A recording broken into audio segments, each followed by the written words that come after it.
ఇప్పుడు కాంగ్రెస్ పార్టీకి సంబంధించినటువంటి ఎమ్మెల్యేలు ఒక 65 మంది ఉన్నారు అనుకుందాం. 65 మంది కాంగ్రెస్ కి సంబంధించినటువంటి ఎమ్మెల్యేలు ఉన్నారు. ఎంత చేసినా హైకమాండ్ చెప్పిందే ఫైనల్. హైకమాండ్ ఎట్లా చెప్తా అట్లా. అయితే కాంగ్రెస్ పార్టీ ఎమ్మెల్యేలు 65 మంది ఉంటే దీంట్లో ఓ 35 మంది పొంగులేటి శ్రీనివాసరెడ్డికి సపోర్ట్ చేసిరు అనుకో.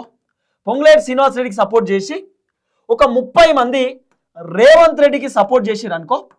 పొంగులేటి శ్రీనివాసరెడ్డి సీఎం అవుతాడు. ఎట్లా అనేది నేను చెప్తా. 35 మంది ఎమ్మెల్యేలు, 65 మంది కదా మొత్తం, 35 మంది ఎమ్మెల్యేలు పొంగులేటి శ్రీనివాసరెడ్డి వెనకాల ఉంటే ఎమ్మెల్యేలకు సంబంధించినటువంటి సపోర్ట్ ఎక్కువ శాతం ఎవరికైతే ఉంటే వాళ్ళే సీఎం. ఎమ్మెల్యేలు అందరూ కలిసి ఒక 30-40 మంది కలిసి పొంగులేటి శ్రీనివాసరెడ్డి ముఖ్యమంత్రి కావాలని కనుక ఒకవేళ అన్నారనుకో, పొంగులేటికి మద్దతు ఇచ్చారనుకో, పొంగులేటి సీఎం అయ్యే అవకాశం ఉంటుంది. తర్వాత రేవంత్ రెడ్డికి ఎమ్మెల్యేల సపోర్ట్ తక్కువ ఉన్నది కాబట్టి రేవంత్ రెడ్డి సీఎం సీట్లకి వెళ్ళి దిగేటటువంటి సిచ్యువేషన్ ఉంటుంది. పోనీ హైకమాండ్ మరి ఏమన్నారా అంటే, హైకమాండ్ దగ్గరికి మాకు పొంగులేటే సీఎం కావాలని 40-45 మంది ఎమ్మెల్యేలు పోయి చెప్తే హైకమాండ్ ఏం చేస్తారు? దించేస్తారు కదా. ఇగో ఈ విధమైనటువంటి చర్చలు నడుస్తున్నాయి.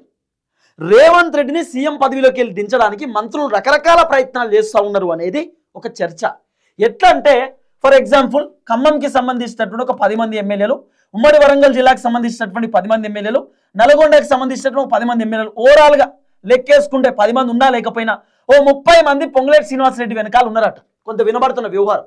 పొంగులేటి శ్రీనివాసరెడ్డి వెనకాల 30 మంది ఎమ్మెల్యేలు ఉన్నారట.